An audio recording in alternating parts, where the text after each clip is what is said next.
everybody. Welcome to another edition of Double Cross Radio, featuring Chuck Horton and Drew Lamb. I'm Chuck, and my partner is Drew. Drew, good evening.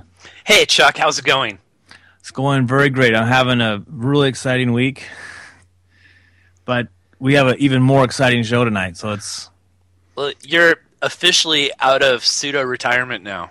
Yeah, I came off. They called me off the retired list, and so we're seeing if I'm going to be able to perform in this. It's actually kind of a interesting job. It's there's a lot more to this than people see. You have to manage a really expensive inventory that you don't own, and the people that own it expect to have daily information on it to make sure that you're doing the right thing with their stuff, and they pay you for it.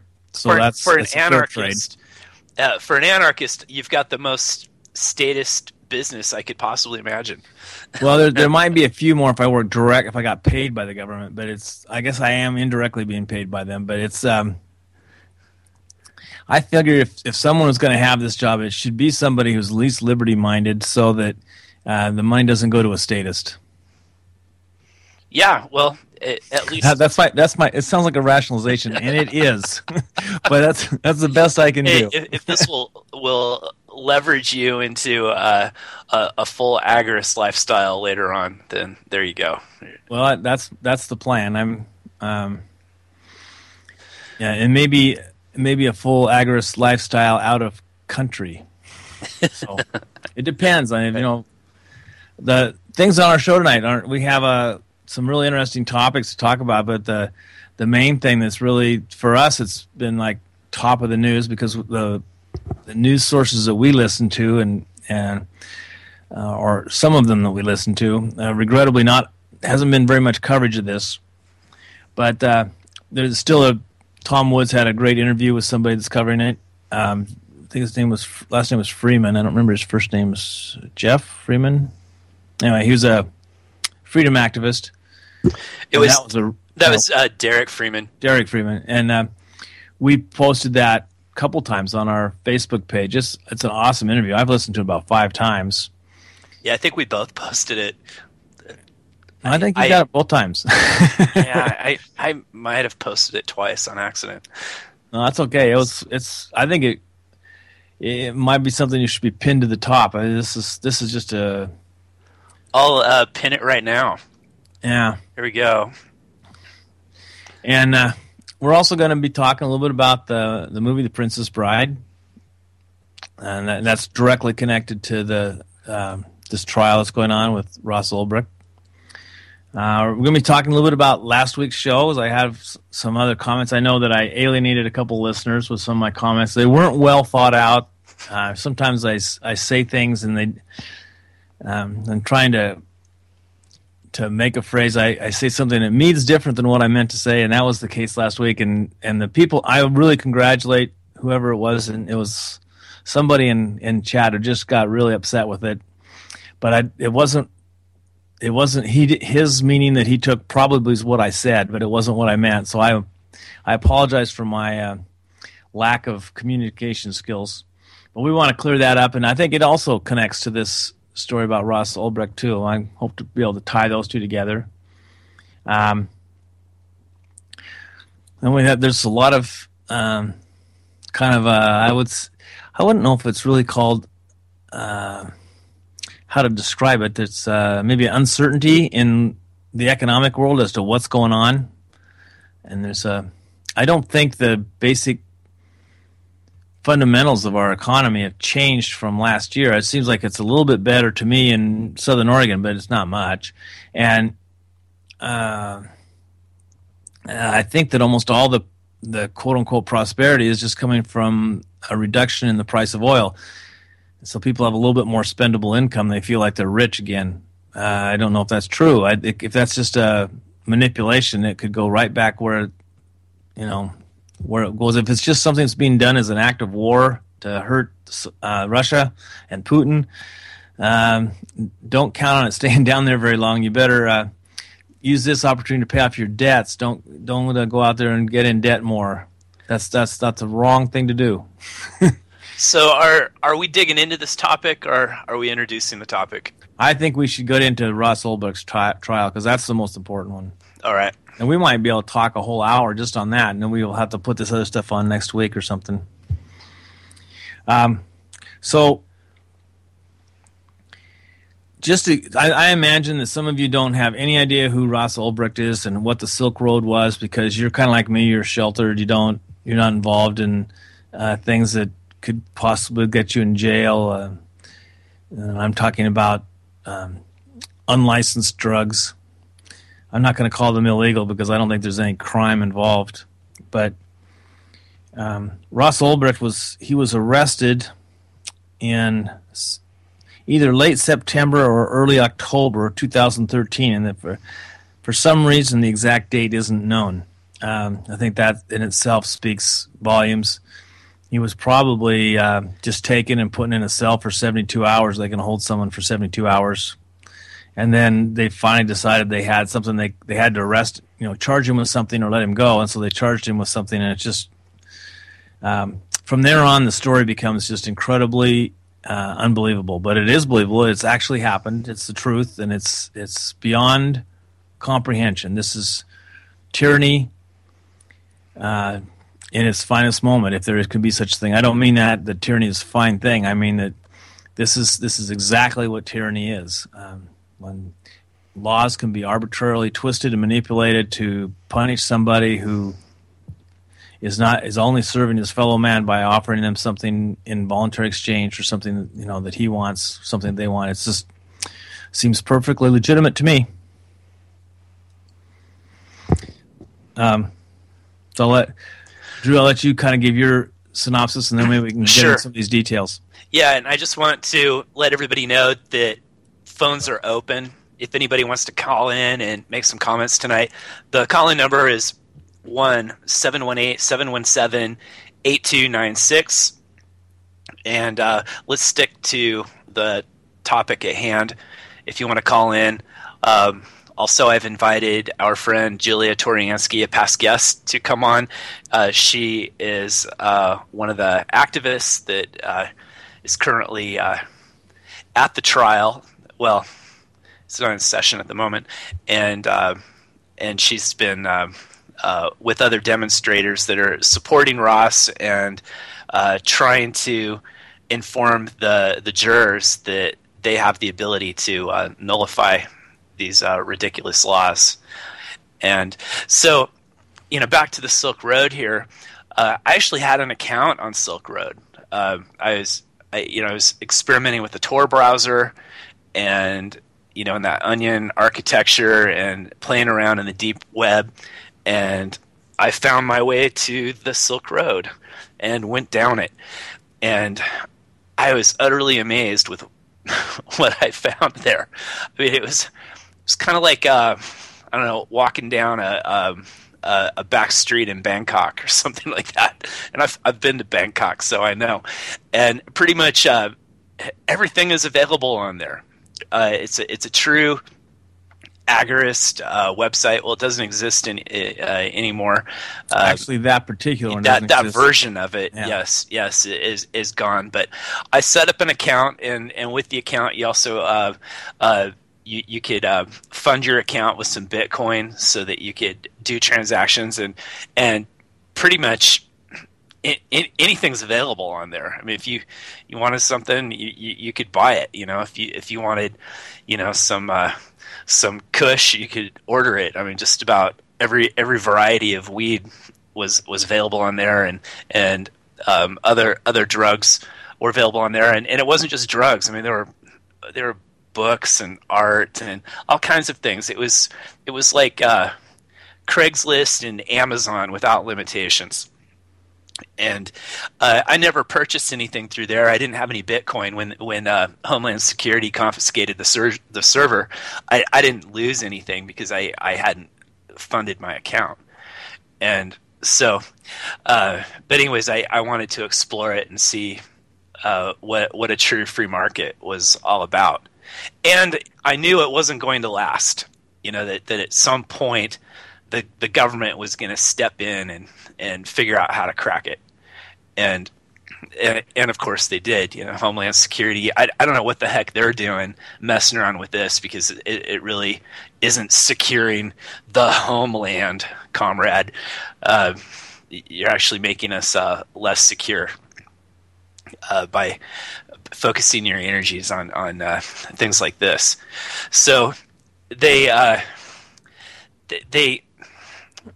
I'm not quite sure how they trapped Ross. He was brought up on all kinds of charges. They're trying to say that he was the Dread Pirate Roberts. And so that DPR was the admin for the Silk Road, and Ross is claiming that, or his defense is claiming that he set up this website as an economic experiment, and then others got involved and they were doing their own thing, and then when the feds got hip to what was happening, it all got pinned on him. Also, there's a lot of the charges that led to their arrest and seizure of assets and shutting down the Silk Road, which was, they received, or they seized over $3 million worth of Bitcoin, and by shutting down the Silk Road, it was probably worth somewhere between $13 and $36 million, maybe more than that even. It was a much better product than Facebook is, and look what Facebook sold for. It didn't have quite the number of people, or maybe it did. I have no idea. But that's why I don't know exactly what it was worth. But just based on the income that was being produced by it, I think that it had to be in that range at least. So all that was taken from him, either as a theft of asset like the Bitcoins, or the taking in terms of destroying the product that was out there that was worth something. It was taken from him by RICO statutes, and so he suffered a huge loss, which was a violation of his Fourth Amendment rights. And if I recall, they auctioned off his Bitcoin. They did. Do you remember that? Yeah. Yeah, I remember that. Yeah, I was watching it very closely. Yeah, so they got, and a lot of us believe that they weren't going to be able to crack his Bitcoin wallet, but they were able to. I don't think they got all of it. And who knows if they got his Bitcoin booty or not. They stole his computer, and they got a lot of his stuff that was, I guess, in hot storage instead of cold storage. But the cold storage stuff, I don't think they could get to it. So I'm wondering if this case is causing the fall in the price of Bitcoin. I was checking it. I haven't checked it today, but I was on blockchain.info last night, and Bitcoin was under $200. It was fluctuating between like 193 and 197 Federal Reserve notes, and it had gone as low as 165 or 67. Mm-hmm. And it kind of fell out of bed on Monday morning. Yeah, well, if you look at the Fed's case against Ross, how do they prove that he was the Dread Pirate Roberts? How do they do that? So they've got to trace the money to him, and this could be Bitcoin's weakness. Because the blockchain creates a public ledger, and since they've got the server and everything, they've got the key.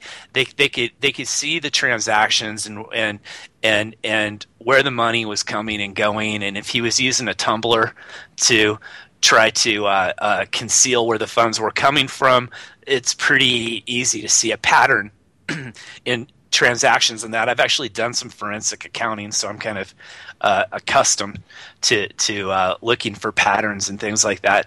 But the Bitcoin itself could be the undoing, and I'm wondering if that has contributed to the fall in the price lately. Who knows? It's the other thing to or maybe the government's selling more Bitcoin. Something. The other thing that I think we should consider is, why is it a crime to he takes a small percentage of the things that are no different than a garage sale item. Someone exchanging some art to someone else. It's a voluntary exchange. It's not illegal material that's being exchanged. There's no copyright violations or intellectual property things, and it's just something that's being exchanged, and it's like a Craigslist purchase, and he gets a small percentage of it, and that was most of his income. He was making about $20,000 a week. Mm-hmm. And I just, and yeah, some of the transactions involve drugs. Big deal. I mean, that's something else. I don't agree with that being illegal either. If you know, you really have to think out there. I know that some of the people that listen to this radio consider themselves to be constitutionalists. Well, I just wonder if you are constitutional enough to stand up for Ross Ulbricht, because his Fourth Amendment rights are just destroyed. His Fifth Amendment rights were destroyed. His Sixth Amendment right has been destroyed. The Sixth Amendment, by the way, is the one which says you shall not be. Let's see. It's about cruel and unusual punishment, and so I think being locked away in solitary confinement for 18 months awaiting trial is cruel and unusual punishment. His Eighth Amendment right was completely destroyed. It says excessive bail shall not be required, no excessive fines imposed, nor cruel and unusual punishment. Oh, that was the Eighth Amendment. The Sixth Amendment is about the speedy trial, and he didn't get a speedy trial. And so so you guys that are constitutionalists, I want you to know that if this man is convicted, you no longer have those rights either. They're gone. This is a court. The way the Supreme Court works, the way our court system works in this country, is that every case sets a precedent for the following cases, and they don't like to reverse themselves because people they want to look good in history books or something. I don't know how that goes, but even if they're wrong, they try and continue that precedent. So it becomes more and more contrived and convoluted as time goes on. But truthfully, if you believe that we could live in a limited government setting, which I don't, but some of you do, and heck, I would love to go back to the way it was when I was born. In fact, maybe even go back to the way it was in the 1840s, where the government really was limited by the powers of the states. But and that would be under that Constitution. That would be a tremendous improvement on our life today. But I really think the better thing would be to have no government at all. But that's we'll see how that works out. I would certainly not turn down the chance to wipe out a lot of the tyranny that's present today. But going back to this, though, if you are a constitutionalist and you believe that the Constitution is a legitimate thing, and I think that it was, for its time, was the greatest document that had ever been written. They just missed a couple things, and it's caused these loopholes have caused some problems. But you need to stand up for Ross Ulbricht, because this is like Russell Means said.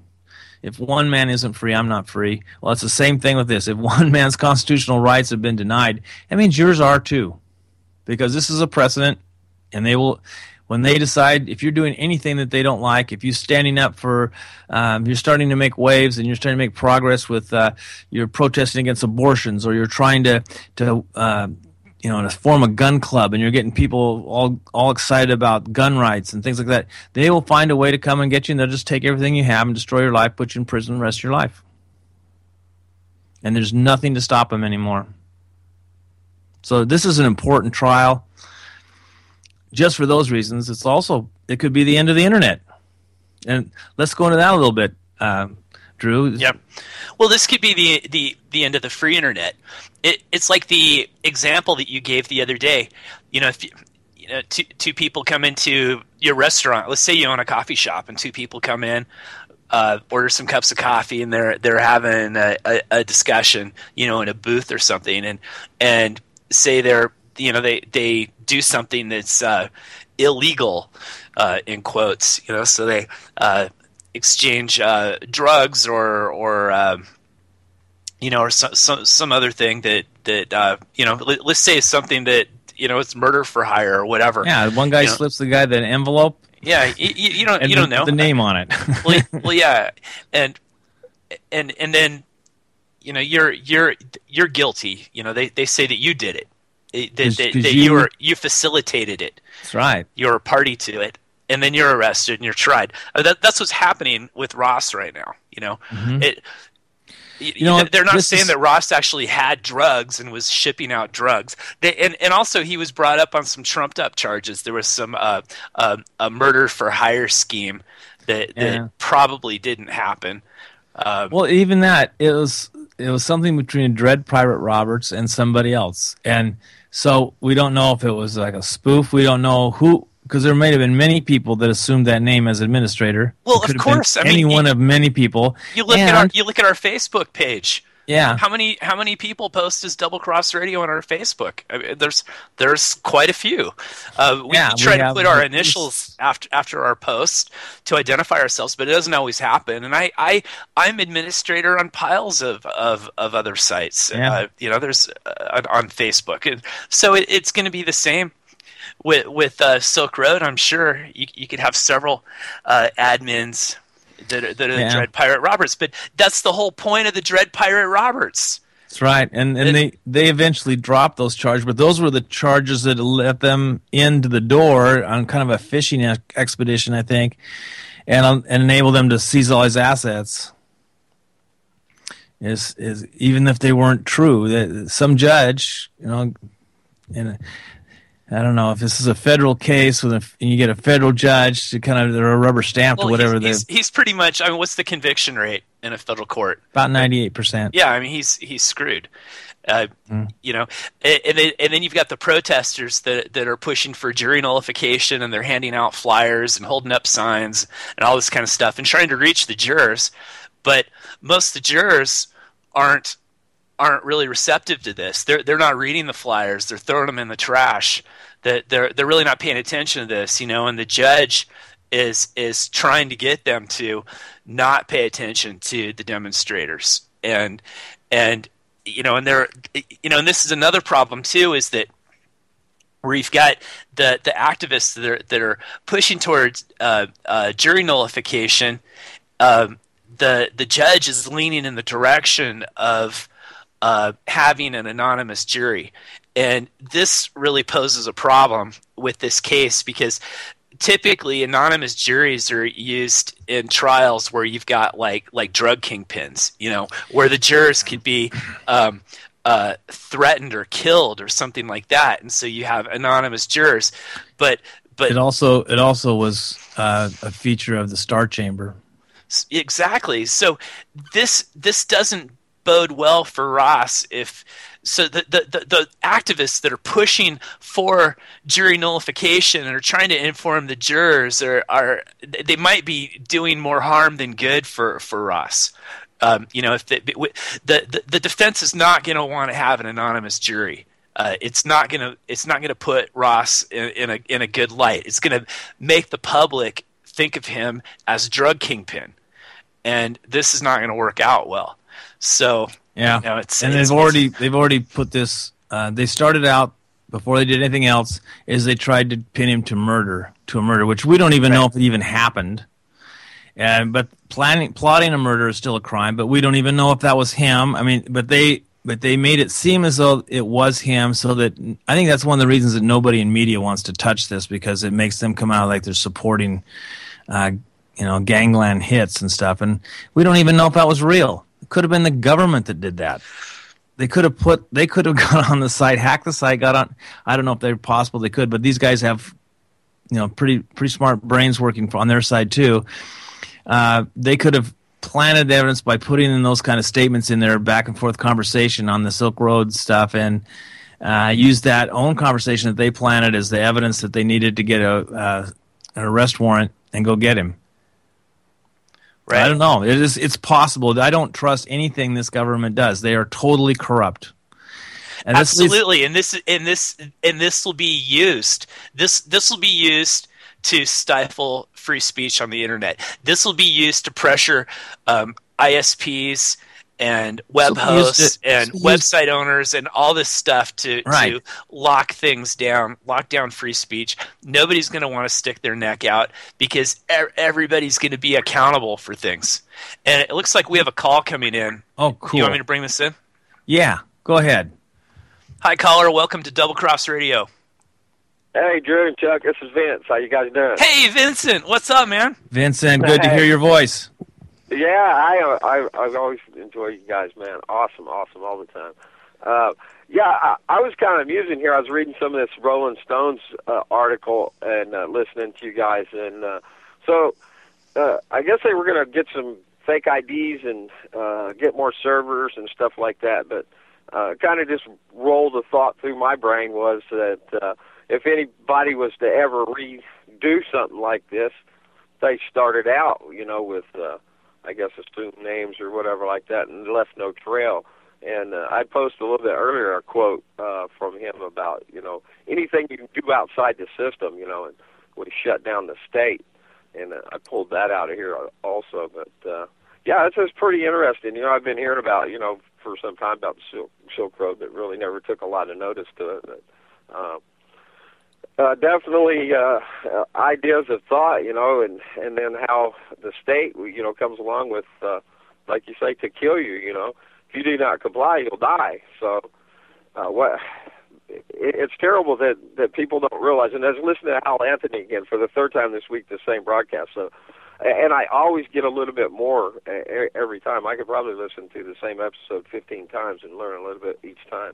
But the state of being that this natural man, in a sense that we're outside this jurisdiction that they claim over us, and until we can all do at least a little bit to what we have ability to do, and when enough people can do that little bit, whatever it may be, eventually we can tip this. And so I'm not advocating just for the purpose of I'm not committing any conspiracy here and telling anybody to do anything. I'm just saying that an idea and thought is that we need to all do something, though, that makes the world better. And to expose this illegality of this governance that claims jurisdiction of us and ownership of each and every one of us, we need to definitely change that. And by way of thinking, and also to realize that we all have a little different understanding, of course, and just because we don't have the same understanding doesn't mean that we have to be at odds with one another. And always keep in mind that people resist, and anytime we want to communicate these thoughts and ideas, I think it's important to be gentle with people who are not, on the inside of knowing some of the things that we may know and agree about. But anyway, exactly, Vince. I agree, and this is really the time to start digging in and resisting the system and really pushing hard against it. And so many people are afraid. They're afraid of the system. They're afraid to resist it. They're afraid to stick their neck out. And it's like that saying. What's that saying where the nail that sticks up gets hit the hardest with the hammer? Something to that effect. Yeah, I don't know. Any of you who have ever played whack-a-mole, you understand the concept. Yeah, but what I'm trying to say is that it is people are encouraged to not be the nail that gets hit by the hammer. Don't stand out. But the thing is that it takes a lot of nails well hammered to create a sound structure. So stand out. Be that nail that gets hit with the hammer. If we all do it, we could build something great here. Yeah. I also just want to read a quote from one of his posts he did in LinkedIn. He said he was talking about he had shifted his goals. Essentially, he had stopped his science pursuits. He says, "Now my goals have shifted. I want to use economic theory as a means to abolish the use of coercion and aggression amongst mankind. Just as slavery has been abolished most everywhere, I believe violence, coercion, and all forms of force by one person over another can come to an end. The most widespread and systematic use of force is amongst institutions and governments, so this is my current point of effort. The best way to change a government is to change the minds of the governed. However, To that end, I am creating an economic simulation, to give people a first-hand experience of what it would be like to live in a world without the systematic use of force. That was the Silk Road. And I think, as Drew, could tell you, that there was no force. It was everything there was a voluntary action. So there's no Absolutely. victim. No victim, no crime. As is the case with most people in prison right now.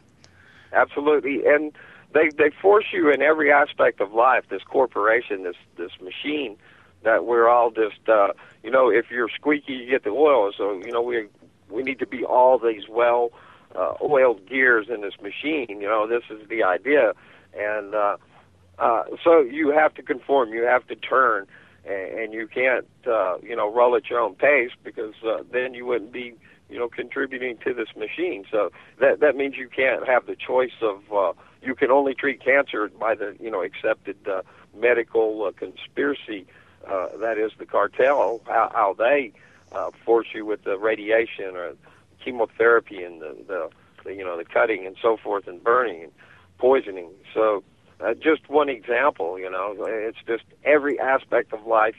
The machine, the government says you will comply or die. I've used the reference before that if you planted a bush in your front yard and they come along, that's of course they'd send an inspector by and cite you, and eventually you will either be kidnapped or you will be killed. But you will pay one way and you will comply. There's a few, personally, I'd rather die than comply. So. I mean, you're going to die anyway. It's a given. That's what we did out at Bundy's there in Bunkerville, and people that were there, they didn't go there to go kill anybody. I mean, there were some people certainly that, the deep psyche would have hoped for that to happen, but there was enough good people there that, we were all watching, for anybody odd like that to stand out. That people didn't go there to, take up arms against the government. They came there with their arms to stand in the gap between this government that just continuously is going too far, and enough people said, you know what, piss on that. You're gonna have to give accountability, and if you're gonna do some atrocious act again, like what happened in several places, I guess most famously, of course, the Waco and Ruby Ridge, but the individuals came from all parts of the country and said, no more. And where's the complicity among the public? But most people would give a crap, about something like that. And just the system is so ingrained in even each and every one of us. We all are, in fact, a part of it in one way or another as well. But as we say, to withdraw where we can to make change is what our mission needs to be. And there's so many great different groups of people, from the chemtrail activists and so on, that are really knuckling down and saying, look, man, we're going to get the word out there. They're putting billboards up. I mean, this has been going on for a long time. This is nothing new. Mm-hmm. And I come back around, back in about 2011 when I discovered internet radio, and when I met JJ, it was like, wow, this is amazing. This is stuff that I was, like, people thought I was an idiot talking about 25 odd years ago and stuff. So we're in a great point in history. We have the chance to tip it in our favor and to make actual change and tear down this system and rebuild with what is possible. And that's a life without slavery and thievery and being imposed in imprisonment in this system. Anyway, yeah. I'm going to jump out. Great talking with you guys and listening. And Vince, it's always great to hear your voice. Thank you, Vince. Thanks, guys. Talk to you later, man. Bye-bye. Yeah, I'm gonna now tie in the words that Vincent was speaking and what we were leading up to together with last week's show a little bit. Last week, we are having all sorts of technical difficulties due to brownouts in New York.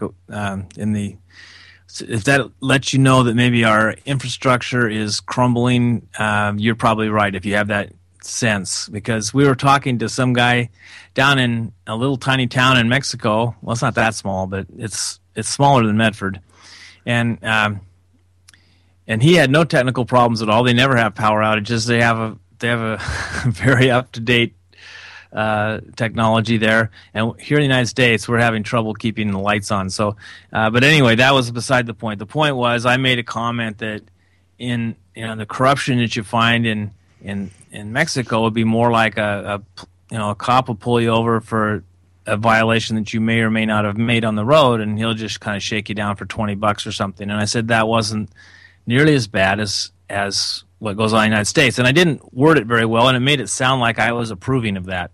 And I kind of was, but it wasn't really the point. The point was corruption. Corruption is what we're looking at now, and what's happening to Ross Ulbricht. He could go to prison for the rest of his life for doing nothing. That's corruption. That's a high price to pay for being in the wrong place at the wrong time. He didn't do anything illegal. He didn't really even facilitate it. It just has a service, and people took advantage of something. And it's no more than the guy. People at the post office are liable for someone who sends drugs through the mail. It's the same kind of thing. No one goes out and arrests the postmaster. Yeah. But it's the same crime, and that's why it's not even a crime. It's just this will not just have an effect on the internet. It's going to have a chilling effect on all of society. Yeah. The only people who will ever get away with something are the corporations that can buy their way out of something. But we see this already.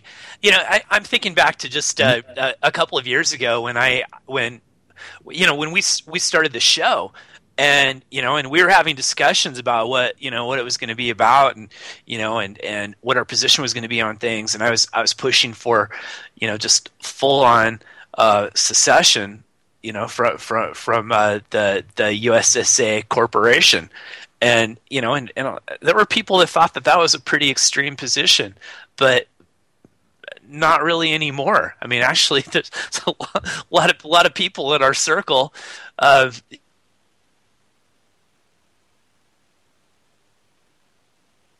Secessionist movements grow across this USSA country, and they're in different sizes and shapes, and they have different points of view and different points of emphasis, but they all basically say that they want to have more control over their own lives. So in varying degrees of freedom that they're trying to procure for themselves.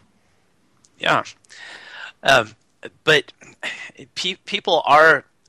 people, I think, for the most part, are afraid. They are afraid to challenge the system. They are afraid to speak out against it, especially publicly. You and I have, we've just, we've just completely disregarded that. We say this on our mind all the time. I think there's the old saying: it says "in for a penny, in for a pound." So once you've said it, you might as well go away because there ain't no going back. Right. So I've noticed that the more that we speak out, the more that others do too. It's like in the movies we were watching it.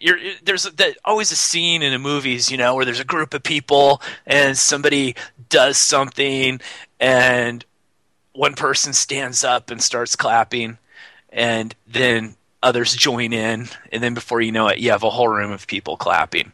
And so you and I have been clapping now for several years, and here we are. We're just trying to clap louder and louder and louder and get more people to clap with us. Mm-hmm. And soon we'll have a cacophony of clapping. That would be good. Yes, that would be really good. But people should be afraid of not doing anything. People should be afraid of not speaking out. I'm going to read what's probably our favorite quote. I'm sure you're going to agree with me, Chuck, from Martin Niemöller. Yeah. When the Nazis came for the communists, I remained silent. I was not a communist. When they locked up the Social Democrats, I remained silent. I was not a Social Democrat. When they came for the trade unionists, I did not speak out. I was not a trade unionist. When they came for the Jews, I remained silent. I wasn't a Jew. When they came for me, there was no one left to speak out. And that's our ethos right there. That's what the show has been about. So I'm getting one of those Alex Jones moments. I just got chills. I'm serious. Me This too. is the truth. Me too. That's what we've been all about. Is speaking out for those that need help that the system is going after. And that's what we're doing tonight. That's what this show is about tonight. We're speaking out for Ross. Free Ross. Yeah, and I want to just, in case you guys missed it, the point I was making is the tyranny we're living under in the United States is intolerable. And it isn't a cop pulling you over and shaking you down for $20. It's someone going to prison for the rest of his life for nothing. So I would much prefer to be shaken down for $20 every once in a while on a highway than to have to face this kind of tyranny on a daily basis for just speaking your mind, for having something that threatens the government, because it's trying to show people they can be free. And it's nothing more serious than that. I just think this is absolutely cannot stand. No, it can't. And this is going to be the end. If Ross is convicted, we might not be here, in a few weeks or months. We might not be able to. If he's convicted, and I was the person that owned this network, I would pull the plug the next day. It's going to create a massive amount of risk for everybody. Yeah, there's just the person who runs this thing, Jules. She's an angel. She's an awesome person, but she makes no money on this, or if there is an income stream, it's very small, and nothing compared to the risk she's taking. And so she would be foolish if this were to go down, because anybody who has a program that the government deems inoffensive will selectively enforce this on them. You won't ever see the postmaster being arrested. You won't ever see Eric Holder being arrested for Fast and Furious, where he obviously did commit a crime.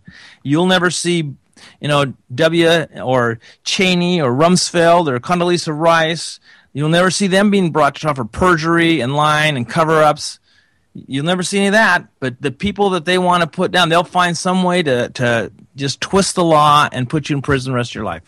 They'll fake a crime and blame it on you. Well, and there's so many laws.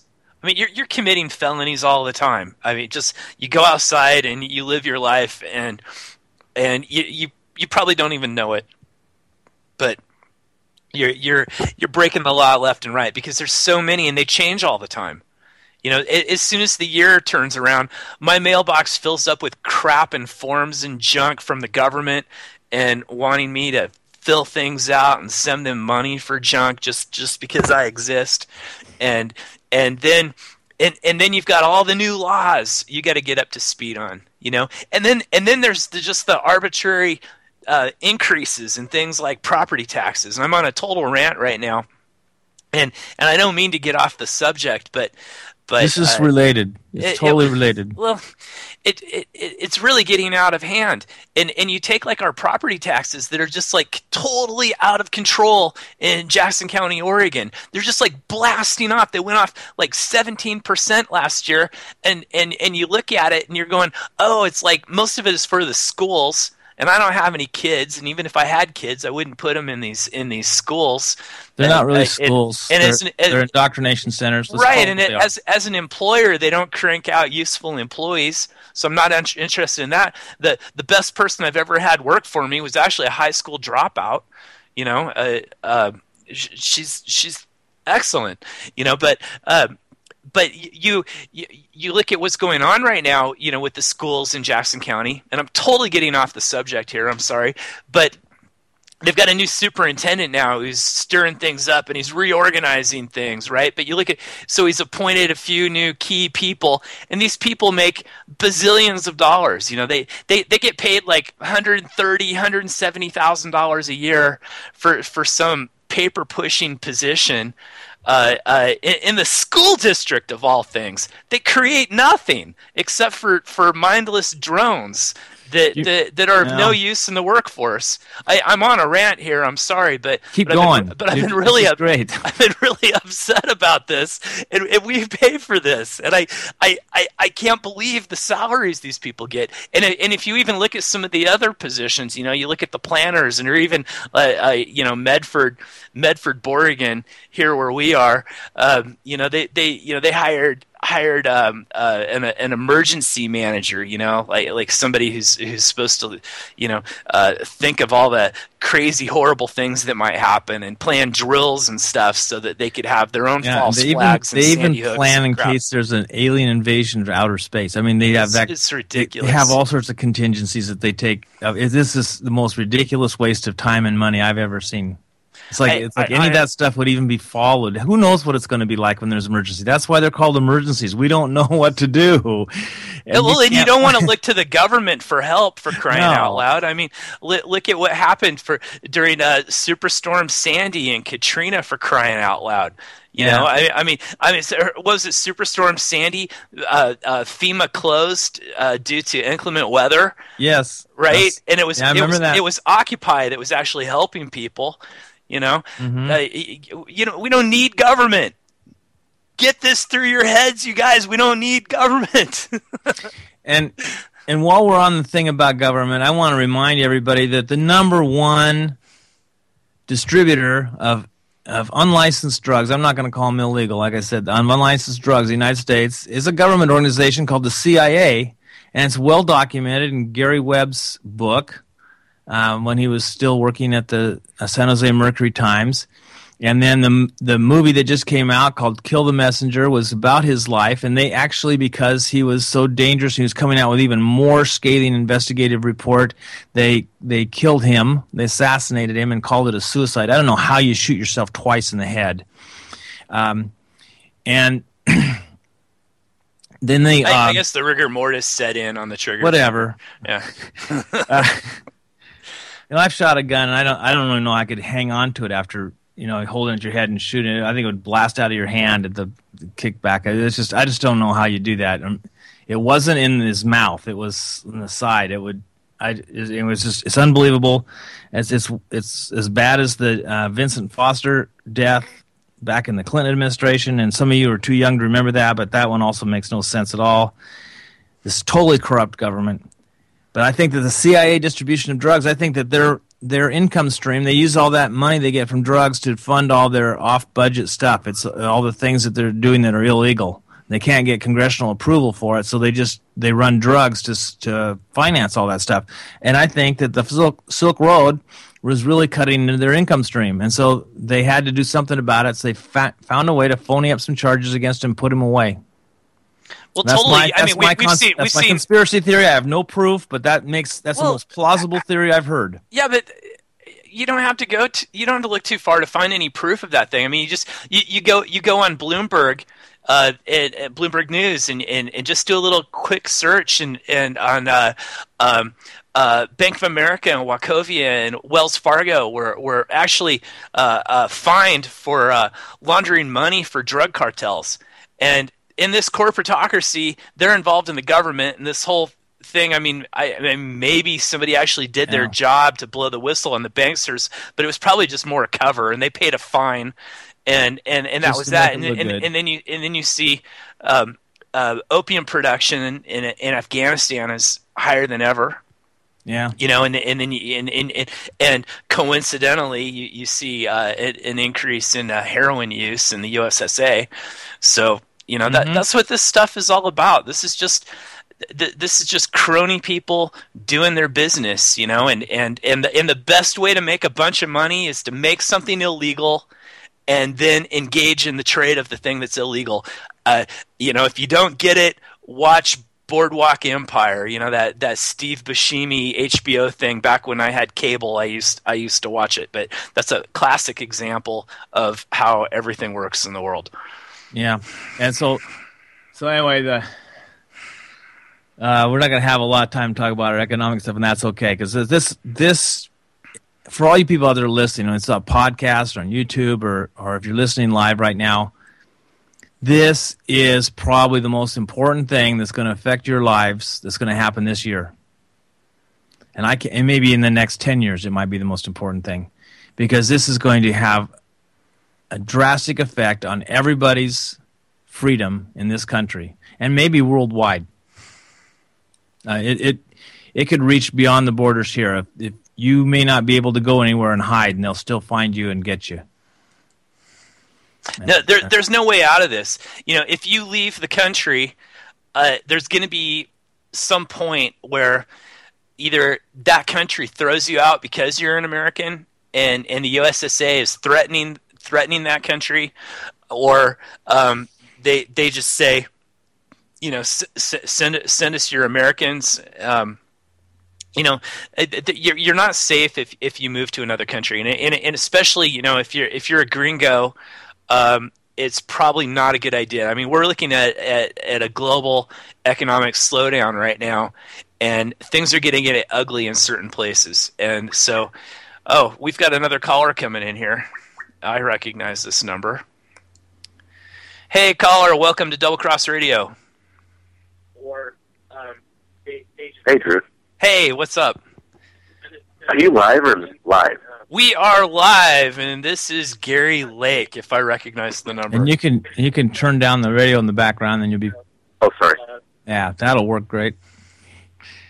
How you doing, Gary? So, are you guys live, or is there a delay, or what? We're live. We're live. It's got a little delay. There's probably a 30-second delay. Oh, okay. Let me know when we're on. We're on. Watch what you say. Or don't. Great message tonight. Thank Fantastic. You. Thanks for listening. I listen every chance I can, and I got people listening all over the place because you guys, you tell it the way it is. I just want to suggest that we, the people, have an opportunity to make a change, and we do it in our backyards, and you know what I'm talking about. And you guys rock it. I mean, you put it out there. You're on topic. You're telling the truth, and the bottom line is there's opportunities for the people to make their vote count, and I think you guys know where I'm coming from. Yeah, absolutely. We're talking about people stepping up and saying, "Hey, we don't recognize this USSA corporation, and we're restoring the republic, and we're going to operate under a constitutional republic." If that's what people want to do, or maybe some people say, "Oh, we don't even want that." We want a total voluntary society.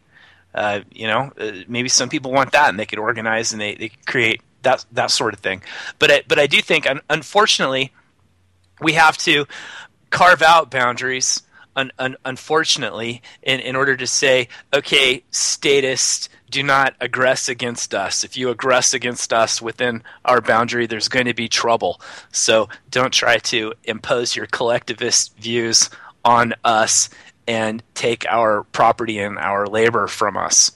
And and as long as people recognize that, like I'm totally cool. Like I have friends that are anarcho-communists. Well, okay, I don't think that'll completely work, but if you set up a little community and you want to be ANCOMs, I'm not going to stop you as long as you don't try to confiscate my property. And everybody should have the ability to pursue their own happiness. I'm not against people doing little experiments and stuff. We saw this sort of thing happen in the 1960s, 1970s. I was just reading an article about this in the Mother Earth News. My little brother Nate gave me a subscription to Mother Earth News, and along with that came a little USB flash drive with every single issue going back to 1970.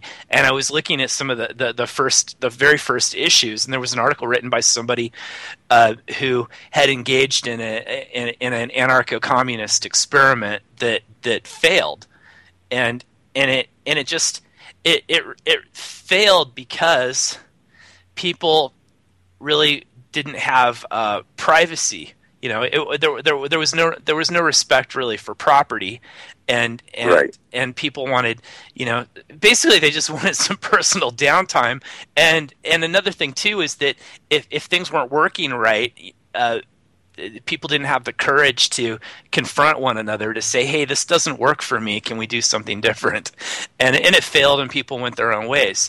And I have an uncle who did something similar, and that failed too. Go ahead, Gary. Well, I was going to say we're kicking down to the fantastic Jordan Page, the voice of the Republic.